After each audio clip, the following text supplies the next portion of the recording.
Bonjour Guillaume, tu vas bien? Bonjour Vanessa, je vais très bien, merci.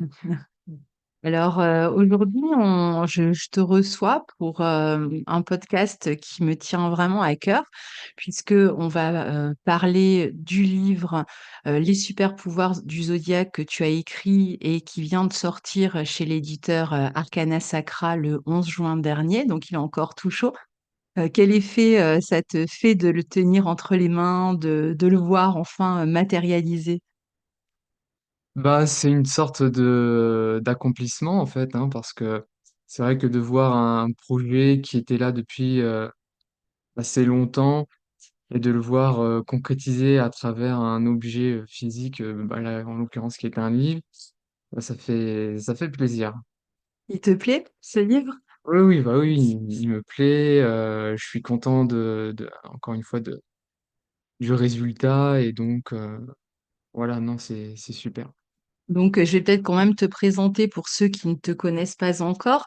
Donc, tu t'appelles Guillaume Cosnier, tu as un site 5e Soleil et une page Facebook aussi, 5e Soleil. Donc, je mettrai les liens de ta page et de ton site dans la barre de description.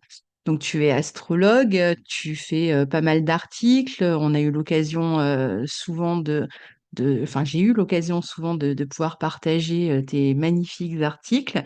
On travaille ensemble sur le calendrier qu'on sort depuis 4 ans chaque année, sur une formation qu'on dispense ensemble aussi. Et donc, voilà, donc tu es un astrologue accompli dans tous les champs de l'astrologie. Et il nous manquait un livre et ce livre est enfin là. Donc, on est ravis de pouvoir le découvrir, le lire, surtout qu'il est extrêmement original. Et donc, est-ce que tu pourrais nous expliquer en quelques mots, et nous y reviendrons en détail plus loin, quelle était ton intention en écrivant ce livre? Parce que finalement, des livres sur le zodiaque, il y en existe beaucoup. Et c'est pas justement un énième livre sur le zodiaque, il a des particularités. Donc, est-ce que tu pourrais nous dire quelle est ta touche particulière, quelle était l'intention quand tu as abordé ce sujet? Alors, mon intention au départ, l'intention est simple. Bon, dans le milieu ésotérique, c'est souvent mis en relation avec les capacités paranormales ou surnaturelles ou psy, comme la médiumnité ou autre. Donc ça, c'était un sujet déjà qui m'intéressait en soi. Donc, j'avais voulu un petit peu, voilà, un petit peu traiter les choses par rapport à ça. Mais en fait, en astrologie, tout ce qui est du l'ordre du paranormal ou du psychique ou de tous les dons un peu, comment dire, ouais, surnaturels, eh bien, ils sont cantonnés juste à quelques signes. Généralement, voilà, Scorpion, Poisson, Cancer, les signes d'eau généralement. Et je me suis dit: «Mais c'est pas forcément juste». Moi, je pense que tous les signes, comme tout, type de personnalité, peuvent développer des dons, paranormaux particuliers. En fait, c'est à partir de là où je me suis dit: «Bon, bah, alors voilà, si chaque signe pourrait avoir une capacité, paranormale, particulière, bah, ce serait laquelle?» Et donc en fait, je suis parti de ça et après voilà, j'ai développé et approfondi ce process. Ouais, d'accord. C'était de, renouveler un petit peu, les caractéristiques du zodiaque, tout en, ne dénaturant pas, les caractéristiques, classiques, qui existent depuis toujours, en fait. Mais c'était de lui apporter un petit côté, rafraîchissant, divertissant et qui était, ancré, en fait, dans nos référents, culturels, actuels. Donc, vraiment de remettre au goût du jour le zodiaque avec, toute la symbolique et tous les archétypes, finalement de notre époque. Donc ça inclut évidemment, tout ce qui va être la pop culture, la science-fiction, la fantasy et cetera. Donc c'est les mettre en relation, en fait, avec tout ce qu'on a pu, développer ces dernières années et je trouve que justement, dans les livres d'astrologie, qui traitent du zodiaque, on est toujours dans des définitions qui restent, très psychologisantes ou, très, classiques. voilà, ça manque un petit peu de fun, moi, j'ai l'impression. Donc en fait, c'était surtout ça que je voulais amener, un côté où on s'amuse et avec lesquels aussi on a des images, des métaphores qui sont extrêmement fortes par rapport, encore une fois, à notre culture. Donc je pense qu'en fait, c'est replacer le zodiaque dans son dans son dans son époque, en fait, hein.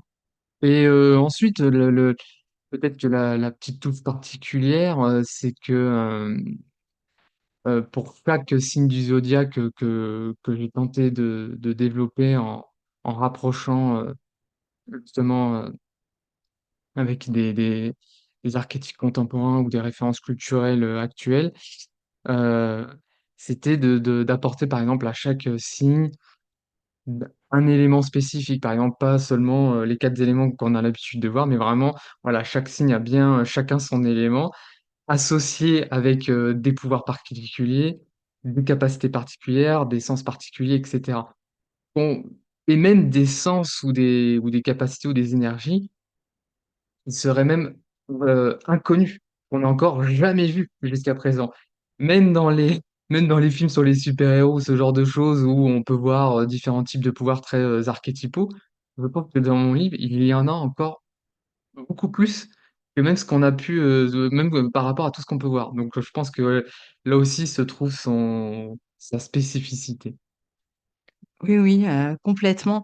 C'est vrai que, si on reprend un peu le cours de l'histoire, de l'astrologie, en prenant comme référence le berceau hellénistique qui est l'astrologie la plus proche de celle qu'on pratique aujourd'hui, même si, on pourrait remonter encore plus loin, dans l'histoire de l'astrologie. On a vu, qu'au cours des siècles, en fait, chaque époque a, amené, son apport, son innovation.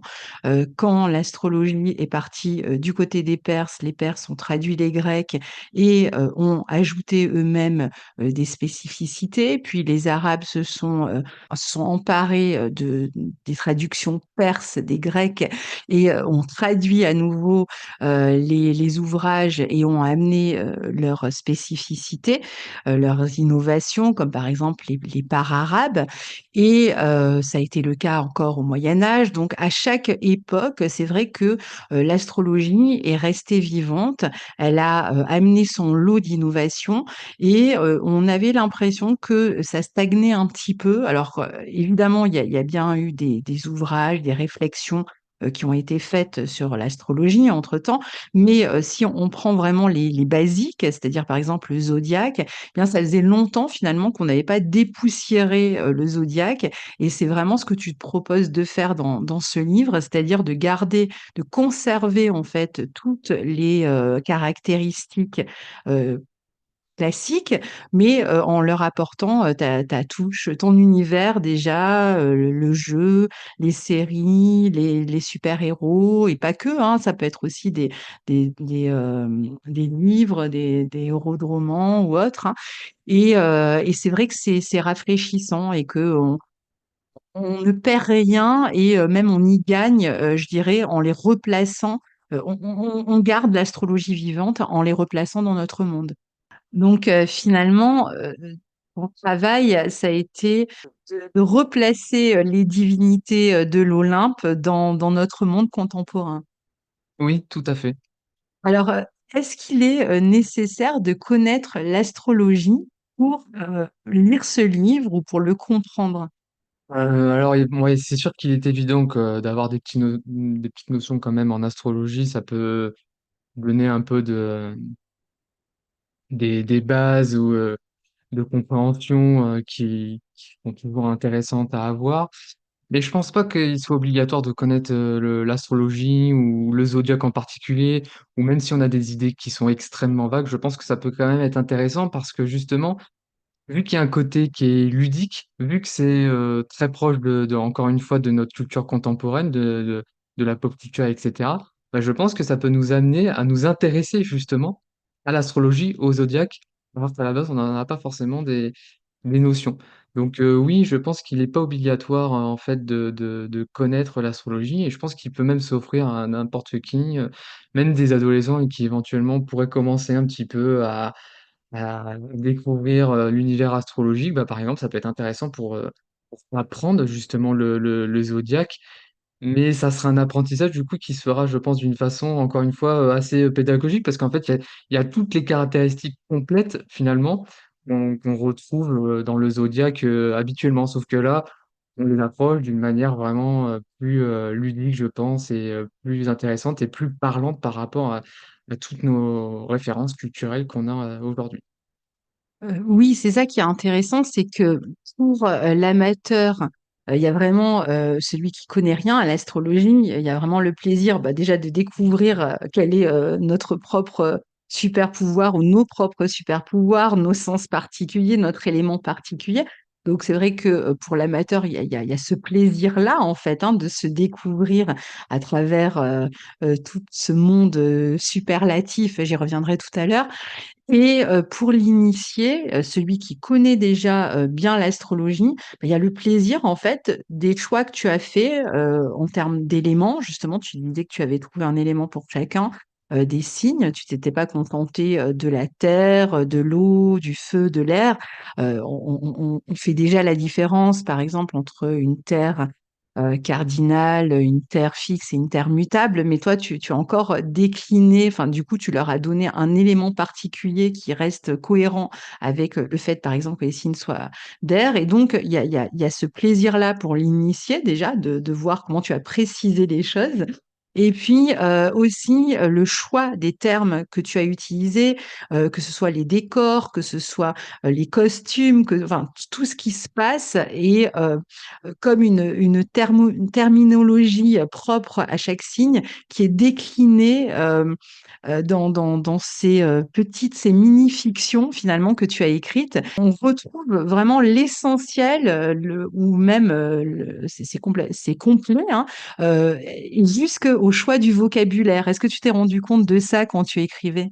Bien, au départ, pas vraiment, parce que, voilà, l'idée c'était plutôt, voilà, de faire une espèce de catalogue de super pouvoirs en les catégorisant, par les 12 signes du zodiaque et puis en développant chaque signe, je me suis un peu imprégné vraiment de l'énergie du signe, je suis vraiment rentré un peu en profondeur dedans et du coup, effectivement, je pense que, bah, chaque couleur, chaque énergie se ressent à travers, le la forme d'écriture, le vocabulaire qui est utilisé, c'est sûr que j'ai pas traité de la même manière et j'en parle pas de la même manière, du Cancer comme du Bélier. Par exemple, le Cancer, ça va être, peut-être, un style un peu plus, heu, poétique ou voilà et le Bélier un peu plus, brut de décoffrage, donc le vocabulaire un peu plus, cash.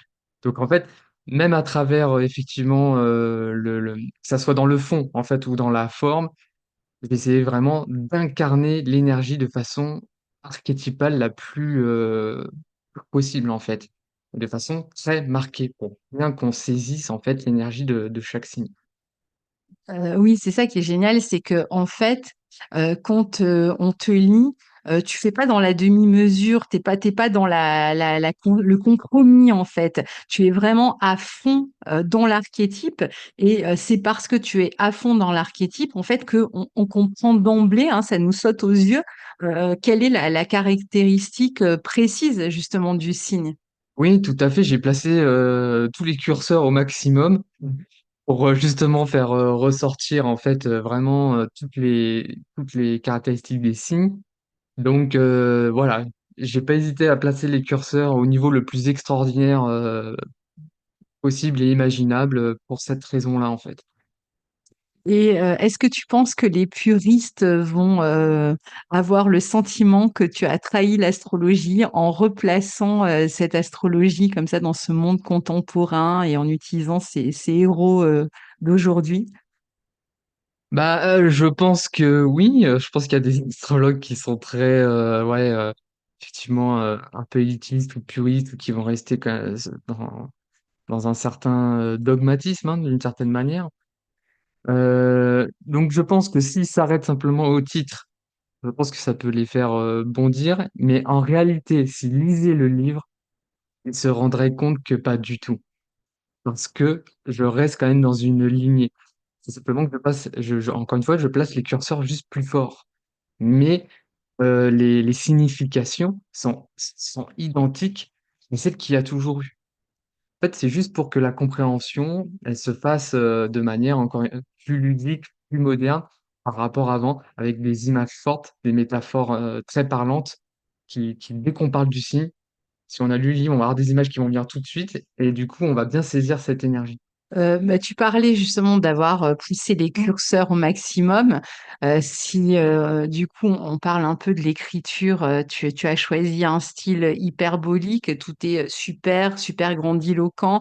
D'ailleurs, même quand tu parles, de certains signes qui sont, comme par exemple celui de la Vierge, plus, centrés sur le détail, sur le minuscule, sur l'infiniment petit, on est dans, le super infiniment petit, hein, c'est le curseur est toujours placé à fond et c'est grâce à ça qu'on comprend toutes les nuances d'un signe dans sa finesse et en même temps, je trouve que, le style que tu as choisi, il ajoute une touche, presque fictionnelle au livre, ce qui fait que, on n'est pas seulement, devant un manuel d'astrologie, qui nous permettrait d'apprendre, les caractéristiques des signes du zodiaque, mais on est aussi, on peut enfin moi je sais que je l'ai lu la première fois parce que je l'ai lu plusieurs fois, donc la première fois que je l'ai lu, je l'ai vraiment lu comme des petites nouvelles pour chacun des signes. Chaque nouvelle avait son héros, son héroïne et ses super pouvoirs et donc voilà, je rentrais, dans ces histoires.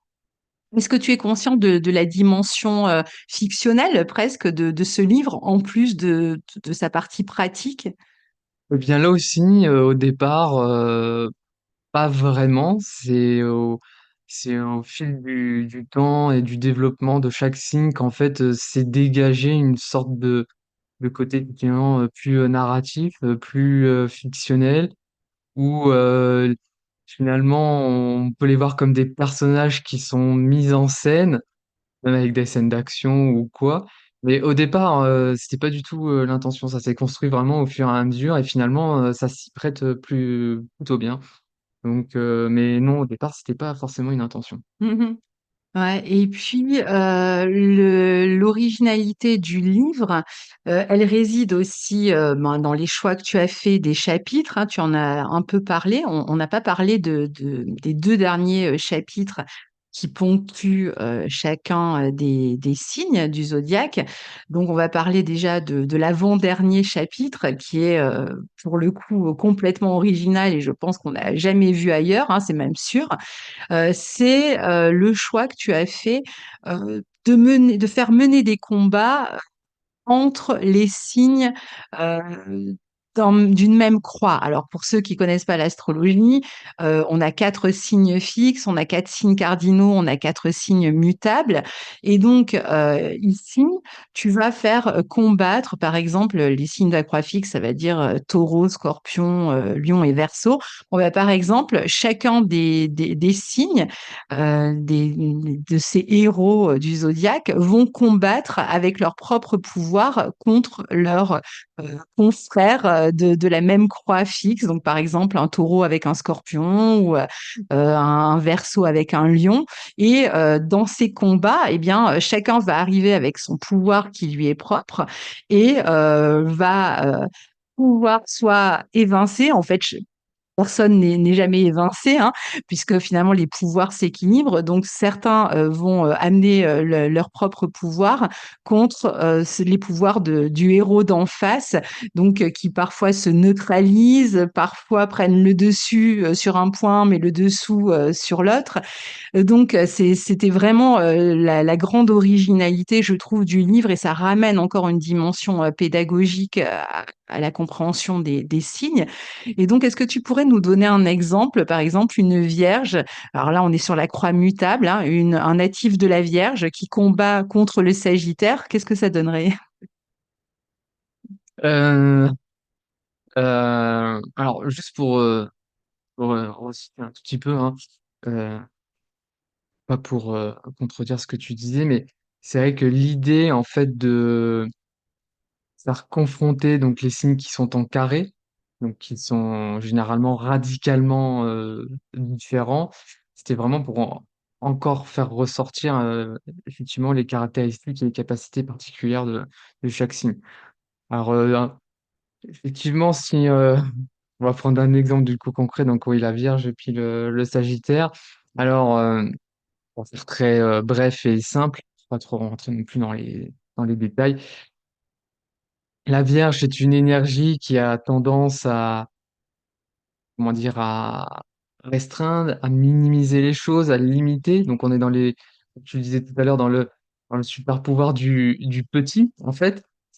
Le Sagittaire, c'est ou l'inverse, on est plutôt dans une, dans des pouvoirs qui peuvent, amplifier, les choses, qui agrandissent, heu, le tout qui leur passe à travers les mains.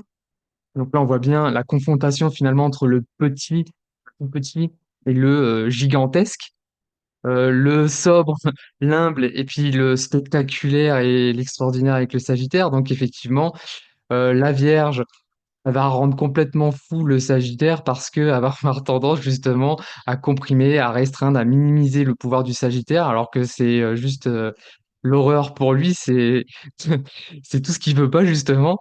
Et puis à l'inverse, le Sagittaire par exemple, il va amplifier, tous les, défauts de la Vierge, comme les doutes, l'anxiété, les inquiétudes, et donc du coup ça va la paralyser. Elle veut tellement être parfaite que du coup le Sagittaire, le fait d'amplifier ce côté, heu, qui veut trop bien faire peut paralyser du coup complètement les pouvoirs de la Vierge.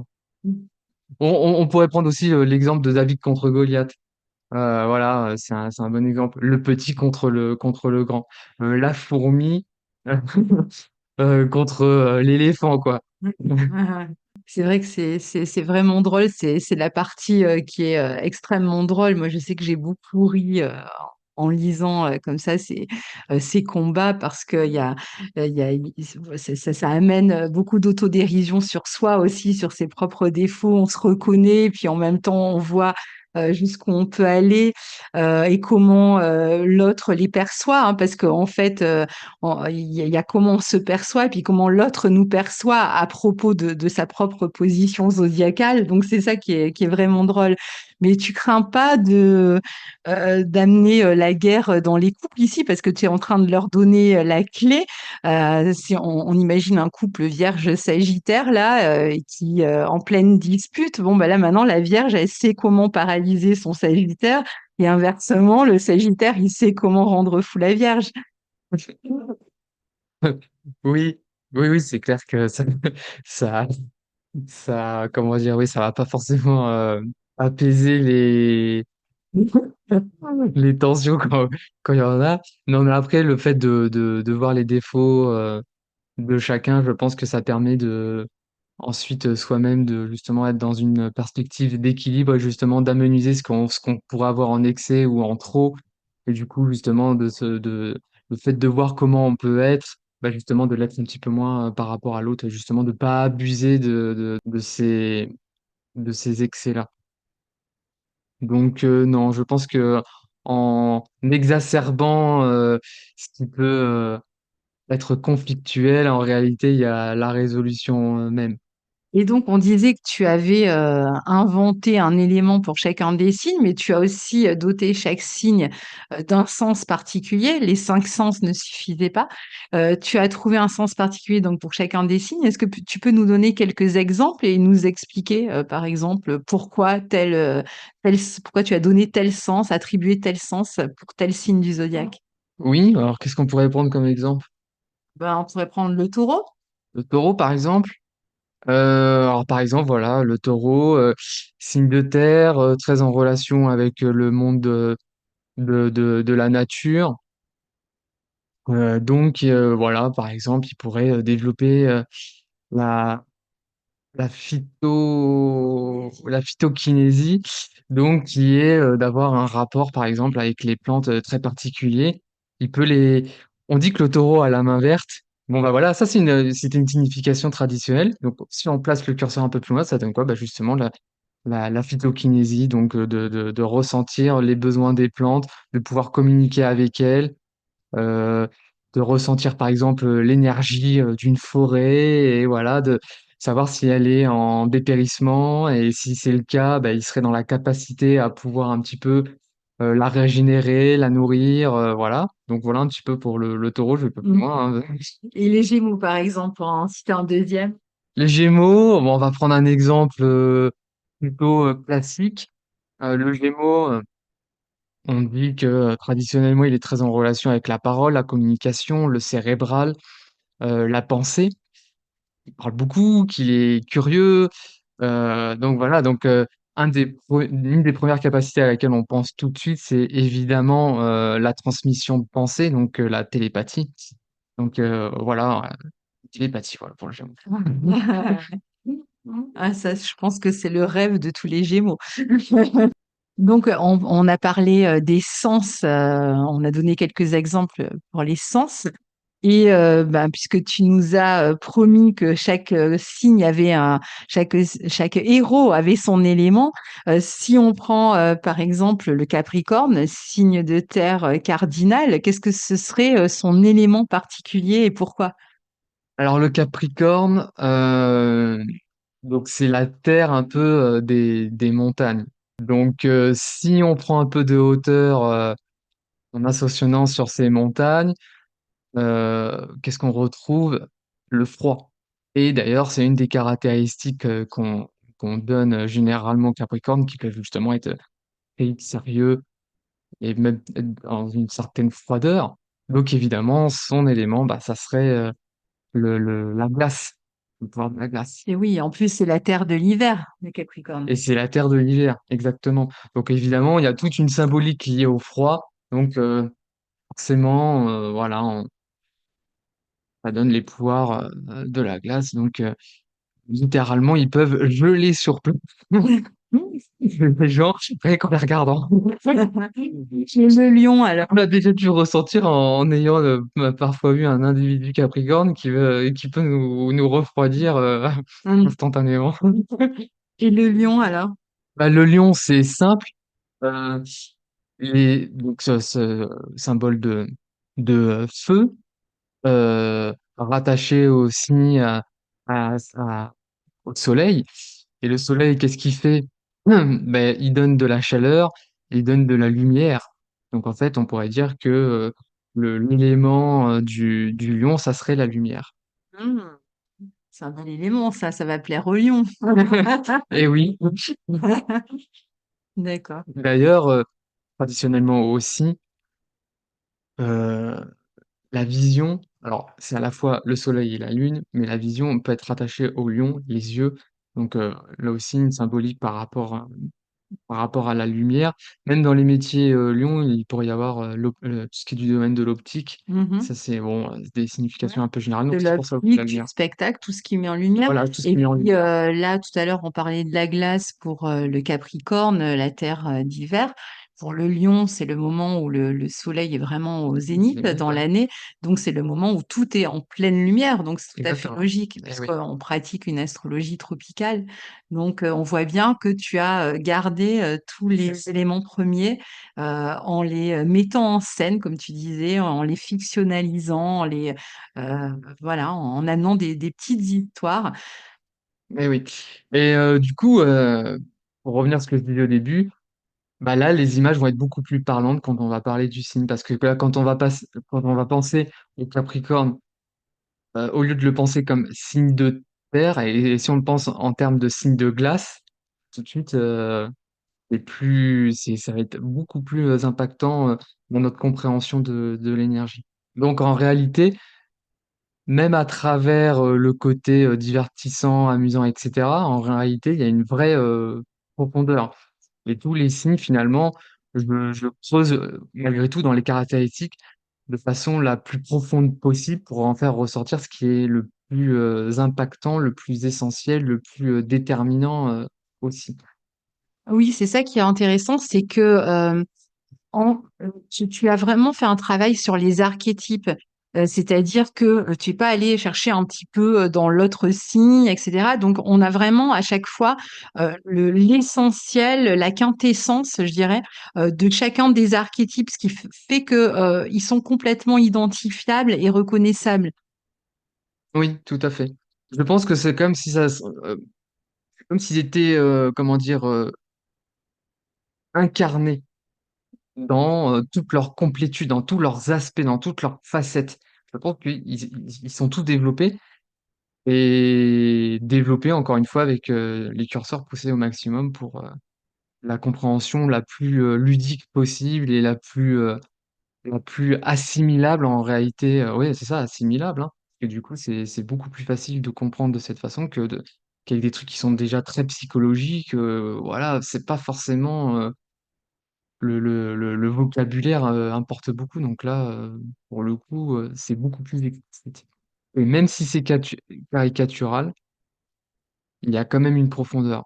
Oui, bah, c'est le propre, justement de souvent de la fiction, c'est de pousser, le curseur, à un stade, qui permet, de d'appréhender, le sens. Donc bon, il y avait ce point-là, les combats, entre les super pouvoirs, des signes de la même croix. Et puis, il y a un dernier chapitre qui, moi, me touche profondément, que je trouve magnifique, pour chacun des signes. Donc un dernier sous-chapitre, on va dire, pour, chacun des signes.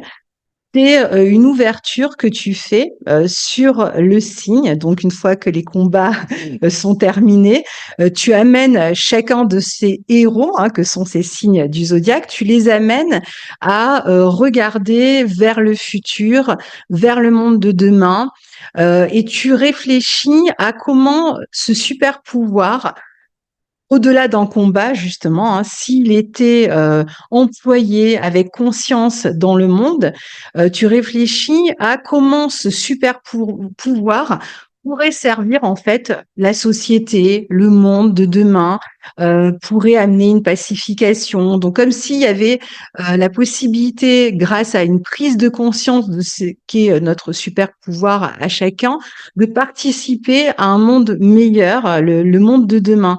Donc en fait, sur ce dernier chapitre, moi ce que j'ai aimé, c'est que tu amènes une dimension, presque civilisationnelle, presque philosophique, on peut dire, en tout cas, il y a une sagesse qui se dégage à chaque fois du dernier chapitre et qui, voilà, qui élève l'humain, qui élève l'homme. Donc finalement, on n'a pas, on reste pas centré sur un signe, sur soi. Du coup, on reste pas celui qui lit, le lecteur, ne reste pas centré sur soi.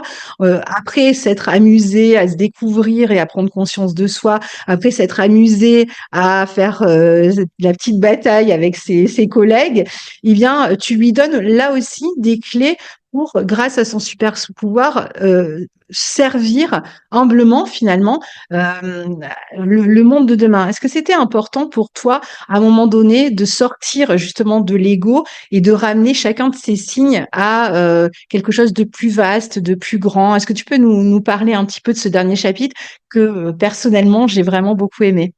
Alors effectivement, oui, il m'importait beaucoup ce dernier chapitre.